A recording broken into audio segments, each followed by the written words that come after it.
que llevar el manguito. Entonces nosotros utilizamos 2 placas base. La primera, al retirarse después de que las 2 han sido confeccionadas, ¿no es cierto?, donde una placa base cubra a la otra, la primera es la que luego se tiene que retirar y la que sirve como un espaciador. O sea, lo que hace es darle uniformidad a la segunda placa base y actúa como un espaciador donde ahí tiene que entrar acrílico. Entonces, lo que van a hacer ustedes es hacer 2 placas base. En la segunda placa base van a ponerle el manguito. Luego van a retirar la primera placa base y van a pasar vaselina sólida a su modelo de yeso y inmediatamente ustedes preparen la cantidad necesaria de acrílico. Cuando el acrílico esté entrando a la fase plástica, cuando esté pasando de la fase fibrilar a la fase plástica, es cuando ustedes deben cargar el acrílico para que pueda ser comprimido con la placa base y pueda formar y copiar los detalles del maxilar superior del modelo que ustedes están trabajando. Entonces, las consideraciones son exactamente las mismas, de que hay que apretar o generar esa presión con mucha delicadeza y teniendo cuidado de no hacer palancas para evitar que la placa base se fracture. La placa base es un material que después de que ha sido deformado es absolutamente friable, quiere decir que es frágil, ¿no es cierto?, que se fractura, se raja. Entonces obviamente como es termoplástico, eso se puede resolver con una espátula caliente, con el mechero, y se pueden unir las partes, pero cuando ya la fractura es grande, corresponde hacer un nuevo trabajo. Entonces, lo que van a hacer, si se me ha entendido bien, es que cada uno va a hacer 2 placas base, va a retirar la primera placa base y la que va por encima cubriendo esa placa base tiene que después ser llenada con acrílico de autopolimerización, el mismo que una vez que esté distribuido en la cubeta de placa base, ustedes tienen que comprimir de manera uniforme, equilibrada, ¿no es cierto?, hasta que el acrílico rebase, y una vez que rebase harán el recorte necesario para dejar que polimerice, y ahí tienen otra placa base más para trabajar, una cubeta individual. Otro tipo de material que se utiliza hoy en día y que pienso que este material a quienes hacemos un trabajo de laboratorio clínico que requiere además de velocidad en los tiempos de trabajo, ¿no es cierto? Estos materiales que son resinas, esto ya no es por supuesto una resina acrílica, esto tiene tendencia a ser más una resina compuesta, porque tiene productos en su composición que hacen que el material reaccione a la luz. Entonces, estos productos se utilizan también para hacer placas base, hacemos chics para desoclusión, y básicamente para esos 2 elementos se trabaja muy bien. Hay otras placas base que sirven como base de prótesis para después encerar, poner dientes y hacer una prótesis. Lo importante de esto es la rapidez y el grosor uniforme que se logra al trabajar. Vamos a ver un video para que ustedes se den cuenta de lo que estamos hablando, ¿sí? Esta es la lámina de resina, ahí por debajo, por atrás ven un modelo. Esta lámina de resina es una lámina que se puede ir conformando, ¿no es cierto?, de acuerdo a necesidad. Entonces, veamos un cachito de este video para que se den cuenta. Aquí no se utiliza calor, no se utiliza nada, tiene una forma predeterminada y entonces se va deformando la lámina hasta que nosotros le demos la cobertura suficiente al modelo, ¿no es cierto? Entonces lo vamos deformando y le vamos dando forma a lo que va a ser la futura cubeta.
Lo importante de este material, que es muy necesario entender, es que este material se puede reparar, se puede modificar hasta antes de que este empiece a ser procesado a través de una fuente de luz.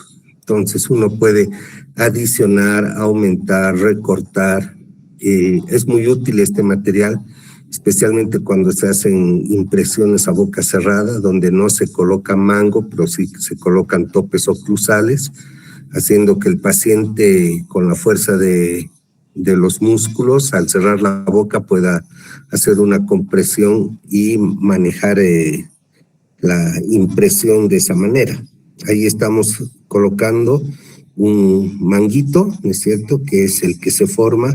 Luego, obviamente, se intenta también, como con las otras cubetas que han hecho, difuminar el material para que este se adoce y se pegue entre sí. Es mucho más fácil con este producto hacerlo, porque uno empieza a aumentar según la necesidad que pueda tener para poder estructurar la cubeta.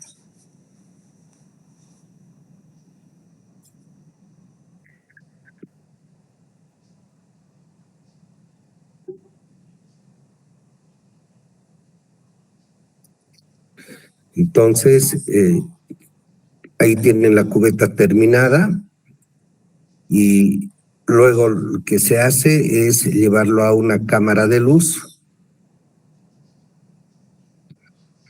Y en esta cámara de luz que ustedes ven acá, se coloca el producto. Entonces esta cámara de luz es una luz de polimerización. Es un material que hace polimerización en frío, que solamente reacciona con la luz. Trabaja entre 3 y 5 minutos programados. Tiempo después o tiempo suficiente para endurecer el material.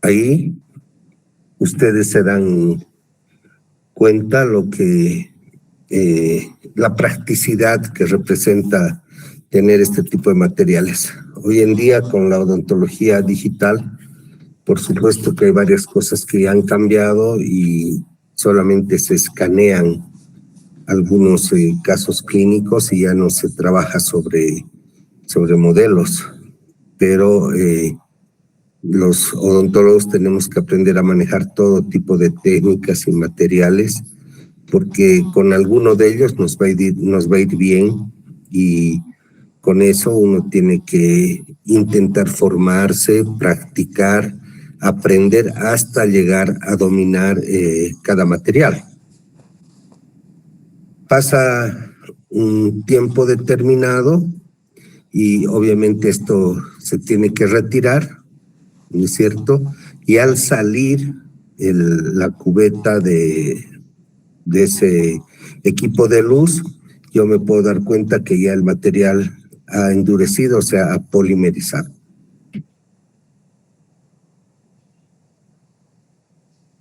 Luego, con un poquito de presión, se retira la cubeta, y quiero hacer notar algo, que es muy importante tener fresones de laboratorio y motores. La mayoría o gran parte de ustedes ya tienen un motor que, adaptado a los fresones que se usan en odontología, puede ayudarnos a salvar cualquier tipo de trabajo. ¿Para qué sirven estos fresones? Sirven exactamente para que podamos regularizar algunas áreas que pueden estar ásperas, presentar pequeñas puntas que lastimarían. En realidad sirve para hacer un acabado más fino. Entonces, en acrílico o en materiales rígidos, lo que se usan son los fresones que hemos visto el día viernes, y ojalá pudiesen comprar alguno parecido para poder trabajar los productos que estamos manejando ahora. El acrílico autopolimerizable tiene una gran función y un gran uso en la reparación de prótesis acrílicas, porque una de las ventajas del acrílico es que este es reparable. O sea, su capacidad de repararse es muy importante, porque nosotros podemos salvar situaciones que comprometen, por ejemplo, una prótesis cuando está por algún descuido, se cae o se rompe, y obviamente ya no es útil para el paciente. Pero el acrílico, haciendo un pequeño trabajo entre las partes fracturadas y colocando ahí nuevo material, se queda pegado, endurecido, y ahí podemos hacer reparaciones prácticamente invisibles. Entonces, ustedes van a aprender seguramente algunas técnicas que tienen respaldo de qué es lo que se tiene que, o cómo se tiene que preparar ambas partes. Por debajo usamos como una llave donde va a sentar la prótesis fracturada, una llave de silicona de laboratorio o de yeso, lo cual nos sirve para posicionar la prótesis que se haya fracturado. Y aquí, como ven ustedes, se pueden hacer unas líneas que terminan, algunos como en una Y, que se llaman colas de Milano. Y se hacen varias y se colocan después material acrílico que se va a introducir dentro de estas muescas que hace, de estas preparaciones que hace el laboratorio o el dentista, y dejando que esto se polimerice y que endurezca. Entonces tenemos la posibilidad de hacer que esta fractura se pueda reparar y así volver a usar la prótesis. La técnica se llama técnica de sal y pimienta, porque se echa líquido de acrílico con un gotero, y apenas está toda la zona humedecida con el monómero, se empieza a espolvorear por encima el polímero. Entonces, trabajamos por saturación, y obviamente si está muy saturado el tema, colocamos líquido hasta que obtengamos una masa uniforme que cubra todas las áreas que hemos trabajado para reparar la prótesis. Si el acrílico es del mismo color, el de base, entonces es muy probable que el trabajo que podamos lograr sea de muy alta calidad, no se note la reparación, etcétera. Entonces, esa técnica de sal y pimienta, si es que tenemos la posibilidad de conseguir unas prótesis y fracturarlas para hacer reparación, también podríamos practicar, o si no, vamos a tratar de hacer unas formas geométricas con un determinado grosor para poder hacer la práctica de reparación, que en realidad viene siendo una forma más de trabajar con acrílicos de autopolimerización. Tal así, por ejemplo, que si llegamos a retornar a clases, entonces ahí vamos a hacer la forma de aplicar este tipo de técnica para reparar prótesis acrílica, ¿no? Lo cual les ha de servir mucho. El acrílico de autopolimerización también sirve para hacer coronas provisionales. La provisionalización con coronas es algo muy importante, es muy, muy importante en rehabilitación oral, en prótesis fija, porque nos permite visualizar cómo va a quedar nuestro trabajo.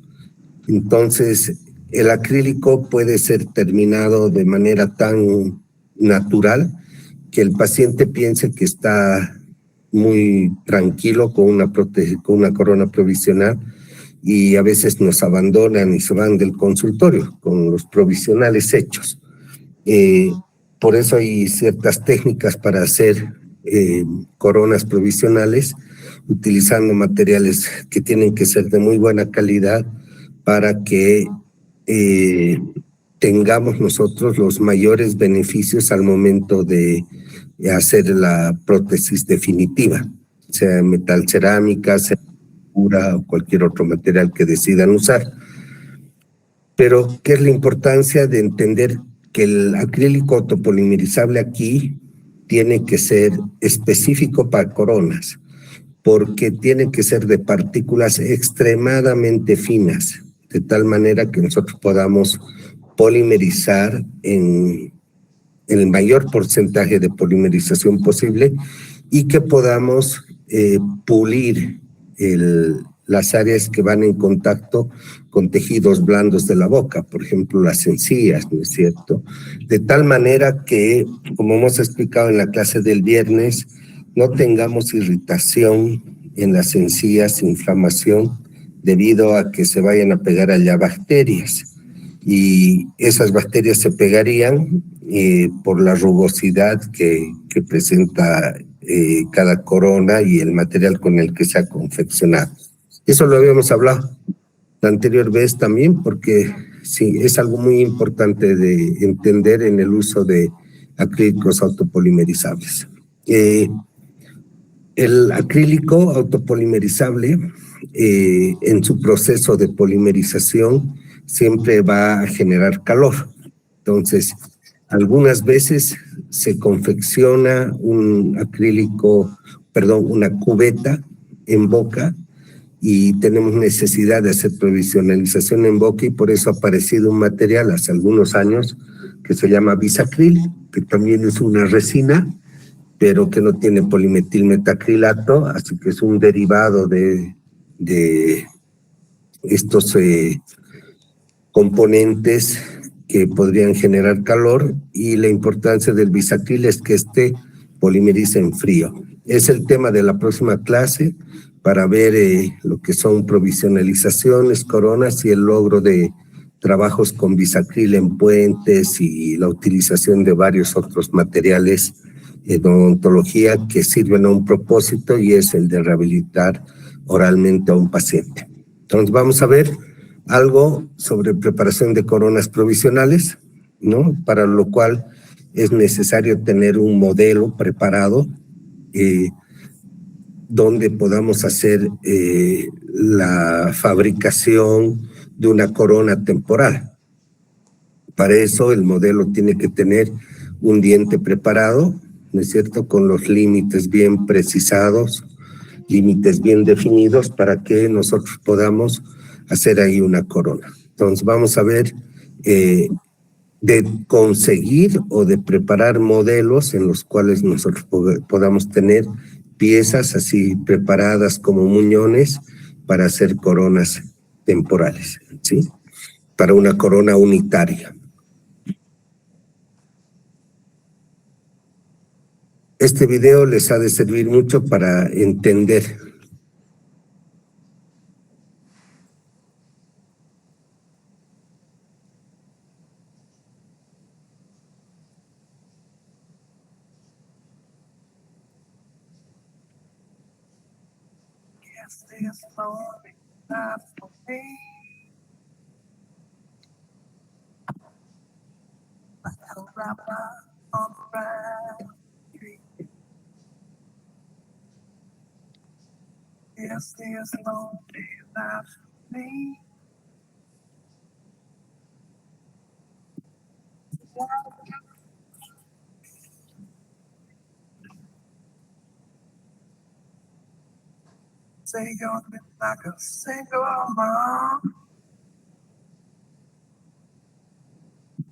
Daddy is the road on this song.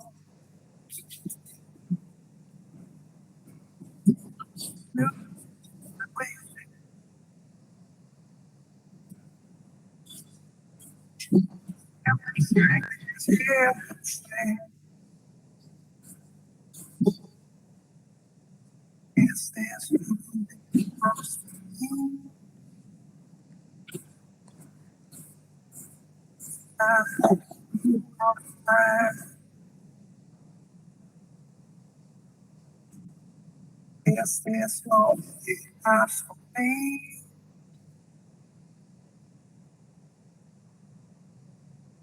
I'm glad.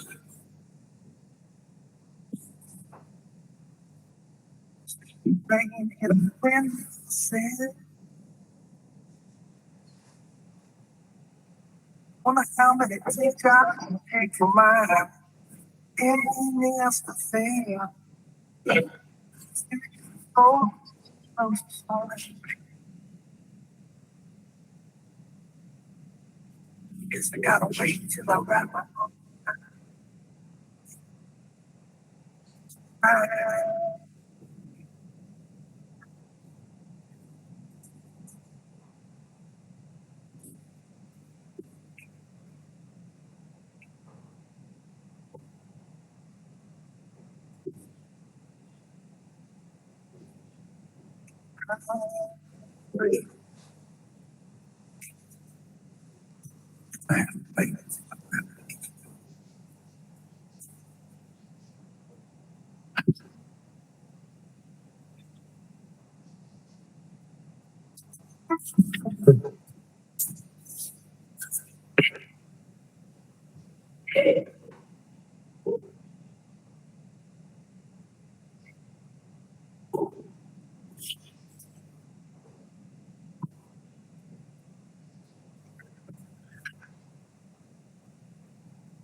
Eso que ven ahí es el rebasado de la corona.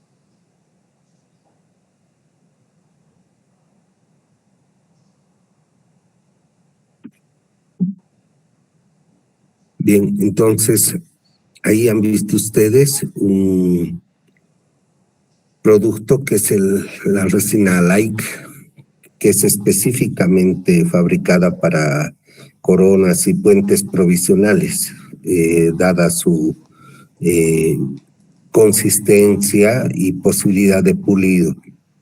Entonces, ¿qué es lo que interesa al momento de empezar a trabajar? Y esto también para recordar lo que hemos ido viendo desde la anterior clase, que son las fases y los estados por los que pasa el acrílico como tal, ¿no es cierto?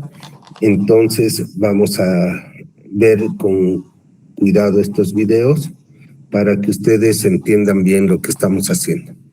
Entonces, lo primero que tenemos es la fase arenosa. Es una fase de inducción, ¿no es cierto? Llamaríamos también una fase de activación, porque es el momento en el que se combinan ambos materiales. Entonces, acá en esta fase de activación, el monómero ablanda al polímero de manera gradual y por eso tratamos de hacer una masa que sea muy homogénea para que entendamos que ese monómero está disolviendo de alguna forma las partículas de polímero. Entonces, en esta etapa arenosa o de inducción, se va a formar una masa fluida, ese es el objetivo, formar una masa fluida. Esta masa es incoherente, por decir, o sea, no tiene una estructura como tal y tiene por ello una consistencia similar a la arena, ¿no es cierto? Y entender que esto ocurre inmediatamente después de que combinamos polvo y líquido. Entonces, de la mezcla, ustedes ya han podido experimentar el hecho del cambio de estado en el acrílico y que es necesario hacer control del tiempo de trabajo, porque ustedes ya han hecho cubetas en acrílico y seguramente a alguno le habrá ganado el material porque se acelera la reacción, porque había que observar permanentemente el acrílico y a veces se nos pasa, porque salta el acrílico de un rato a otro, llega a saltar. Entonces, de esta fase arenosa, el acrílico ha de pasar a una fase filamentosa,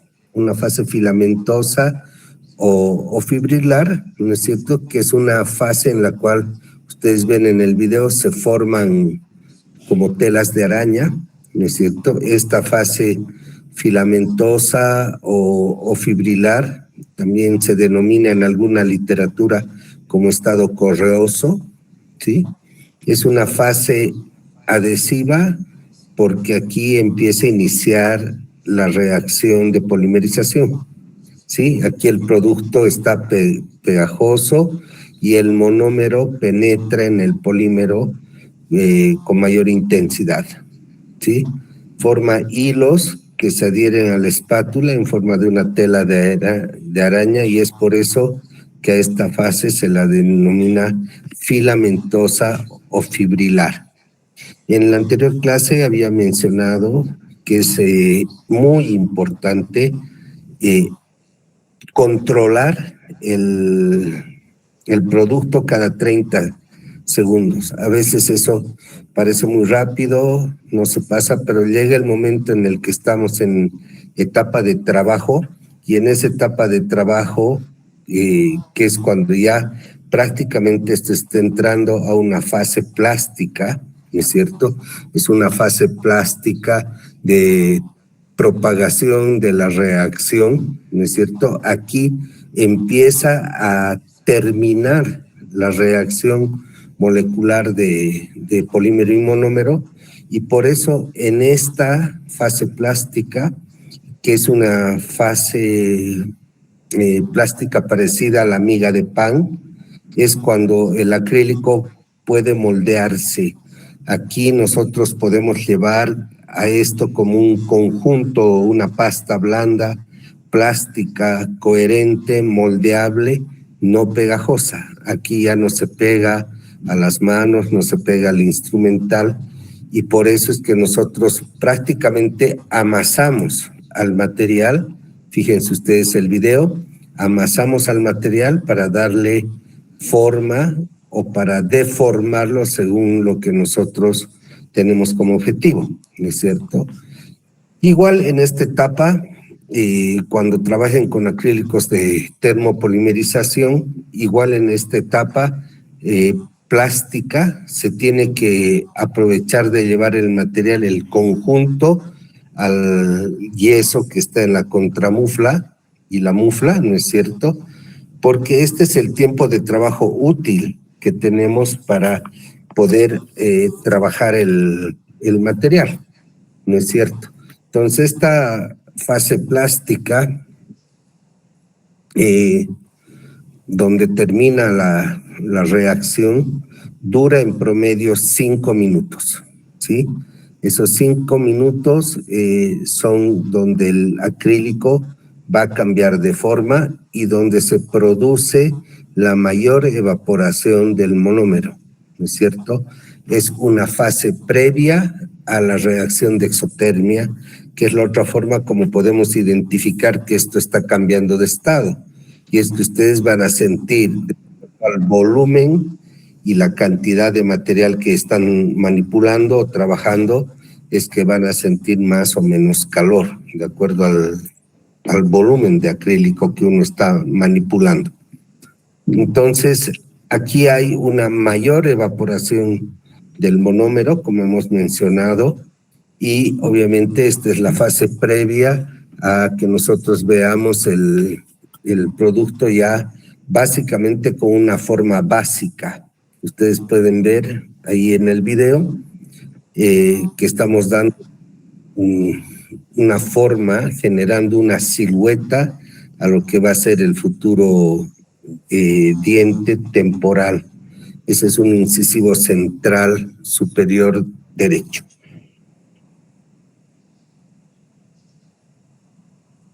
Si ustedes se fijan, inclusive este acrílico que no es para coronas, porque en ese momento lo que quería demostrar es la diferencia. Este acrílico es para base o para cubetas y por eso se lo ve muy áspero. Entonces, si yo llegara a poner un acrílico de cubetas, así, aunque sea color diente, este no se va a pulir adecuadamente. Y el no poder pulir generaría cambios en las encías. Luego pasamos a una fase goma, ¿sí? Y es cuando ya la fase plástica ha concluido y aquí la consistencia es más dura, hay que hacer mucha fuerza para deformar al material, pero como ya básicamente las moléculas de acrílico se han estabilizado y se están ya acomodando para no moverse más, está pasando la fase de exotermia.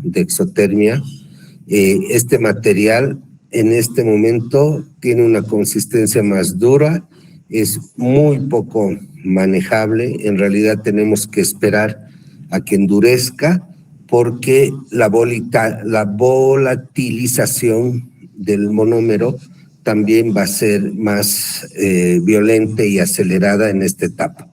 Entonces, hasta aquí, con un acrílico de autopolimerización, podríamos contabilizar entre 20 y 25 minutos de trabajo, ¿sí?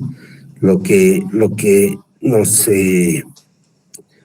nos dice que tenemos ese tiempo para poder hacer el trabajo.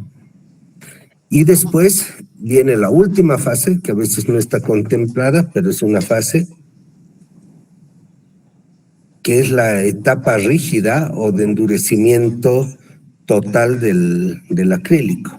Entonces aquí el acrílico ya llega en una fase de polimerización que se tiene que completar, porque aquí ya se ve como una masa rígida o sólida, donde queda establecida la forma, ¿sí?, que requerimos o la forma que nosotros le damos. Y aquí hay que tomar en cuenta de que en esta etapa es donde se produce una contracción de polimerización muy muy notoria. En las cubetas, al trabajar las cubetas, han debido sentir que el material tiende a achicarse. Entonces, uno tiene que apoyar bien los pulgares, los dedos y mantener hasta que pase la etapa en la cual el material se contraiga, o sea, donde ya esté en fase de polimerización, ¿no es cierto?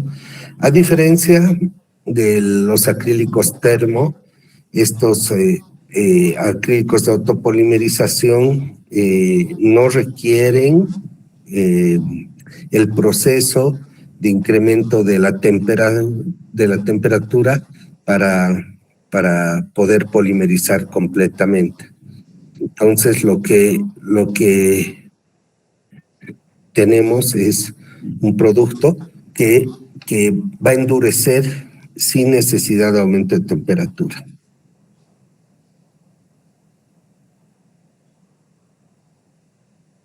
Y eso es todo lo que ojalá tengamos oportunidad de hacer, porque me parece muy bonito, muy interesante empezar a jugar con este tipo de materiales para obtener coronas, resultados, prótesis y todo lo que ustedes quieran hacer o puedan hacer se logra entrenando, con entrenamiento. El entrenamiento tiene varias partes, diría yo, y esas varias partes significa primero conocer varias calidades de material hasta que uno vaya encontrando el material que mejor puedan trabajar sus manos, ¿no? Porque por eso uno tiene apetencia por una u otra marca. Y estoy casi seguro que si ustedes tienen la posibilidad de comprarse más de un producto en pequeñas cantidades solo para ver las diferencias, eso les va a servir como una base muy fuerte de su comprensión y formación de este tipo de materiales, ¿no es cierto? Entonces, recuerden ustedes que hay tecnología, técnicas que a nosotros nos dan el procedimiento de curado del material, especialmente cuando hablamos de termoplásticos o termocurables, a diferencia de estos acrílicos autocurables. ¿Okay? ¿Alguna pregunta hasta acá?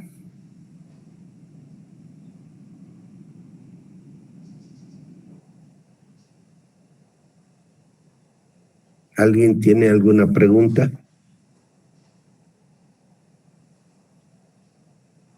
Nada. Entonces, en la próxima clase teórica vamos a hablar sobre el bisacril y vamos a pasar después a fibra de vidrio. Mi recomendación es que ustedes traten de comprarse los fresones, una forma que sea adecuada. Les había mostrado algunas formas en la anterior clase y esto es importante tener para poder regularizar, afinar los trabajos que ustedes vayan a preparar. Si no hay preguntas, entonces voy a pasar a que me presenten el trabajo que han debido realizar el fin de semana.